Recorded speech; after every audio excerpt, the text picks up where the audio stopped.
You made money flipping sneakers, delivering Thai food, or even selling candles on Etsy. And we know that the IRS wants their piece, but if you play your cards right, you owe way less than you think. I'm Steve McDermott. I've helped thousands of self-employed people save big on taxes.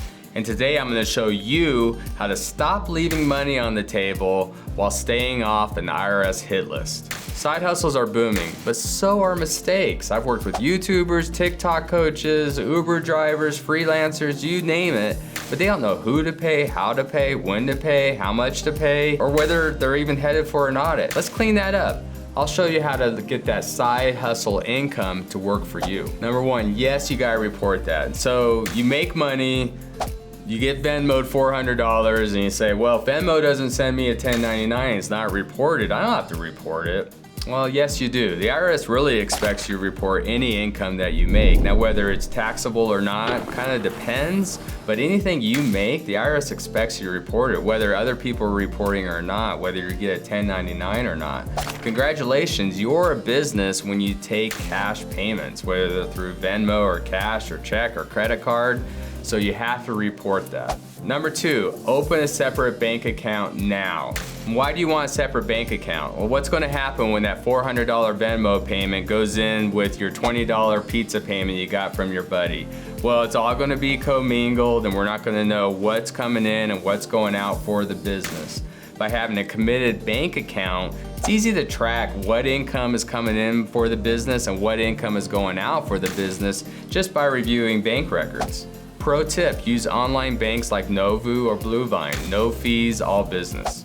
Number three, write off everything you actually use for work, whether it's web hosting fees, gear, lights, supplies, Canva subscription, whatever it might be. If it's helping you support your business, it is deductible. Even the ugly ring light you bought on Amazon. And we could write off a percentage of use of your phone. So say I have a phone and my monthly is $50 a month, but I really need a hotspot because I'm always traveling for work, and that hotspot expense is additional $20 a month. I can expense $20 a month of my phone use to my business. Same thing with my internet use or other app use, and mileage, of course, I can use my business use of my car for mileage expense. 4, mileage deduction equals free money. So if you drive 10,000 a year, let's say 2,000 of that's to support your business use miles. Now the 2025 mileage rate is 70 cents.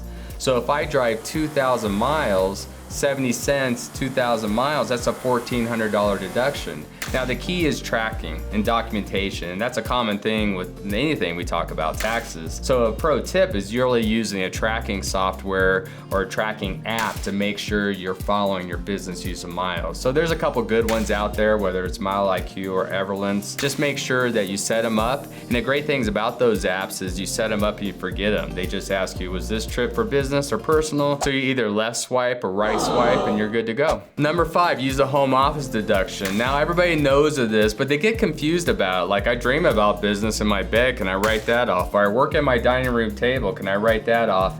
It has to be a committed space. Now this space right here, I have a light, I have a mic, so it's a committed space to record content like this that I could share with my clients. So this is obviously a committed space. I wouldn't have this big light or this mic or this up desk without having a business. So if you have a committed space or committed equipment, most definitely write off. So whether it's a spare room, or maybe you sell things on Etsy and you need the storage space in your garage and you can't park in your garage because you use it for business, definitely a committed space. You use your basement because you need administrative space to run your business, and you don't use your basement for gaming or anything else, that's a committed space. So if you have a committed space that's used for your business to support it, then it's most definitely a deduction. So number 6 is pay estimated taxes quarterly. Now the $1,000,000 question is, what do you owe and what do you pay? Do I pay 20% of what I made? Do I pay a flat dollar amount? And the answer is, it really depends. Now, if say you're filing married, then it depends on kind of what your spouse is earning. Or say you have 3 kids, well, you have a lot of child tax credits that are going to go against your income, so maybe you don't have to pay. So the key is working with an advisor that can look at the entire picture. But for a rule of thumb, and to keep it simple, my rule of thumb is 20%. because we know that generally we're going to have these expenses that we could write off your income, your business income, your side hustle income. So 20%, if I made $10,000, if I paid $2,000 as a quarterly payment, at least it gets me in the neighborhood. Now it might be a little too little, or it might be a little too much, or way too much, but 20% is going to get you close. Now in 6, I mentioned the need to work with an advisor so you can really figure out your quarterly payments. And that leads to number 7, hire a professional to help you out.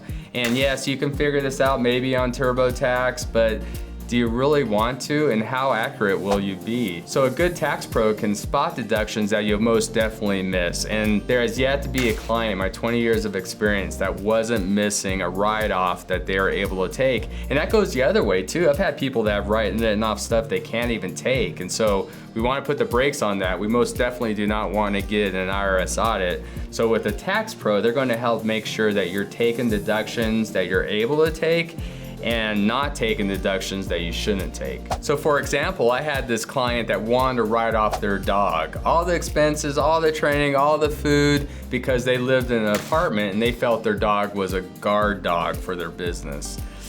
Doesn't really pass muster, you know? I mean, it's one thing to need a guard dog for like a lot that you have where your dog's running around and it's a true guard dog, but to have a little Havanese dog, a little poodle running around yipping as a guard dog doesn't really pass the smell test. So work with an advisor. They can most definitely help you figure out, is that a legitimate expense or not? Now, we've spoken about this before, but don't wait till April to get with that tax pro. A lot of the things that we're gonna do working together with the client and tax pro is going to happen during the year and needs to happen during the year, whether it's accountable plan or other deductions. Look, the side hustle world is wild. You have a family, you probably have another job you need to keep track of, you're building apps, you got content, you need to service all these other things, plus you're trying to grow a business.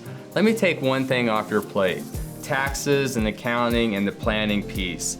I could take that off so you can focus on growing your business and taking care of the people you care about. Click on the link below to book a free side hustle consultation with me or a member of my team. We've got plenty more tax saving game coming your way.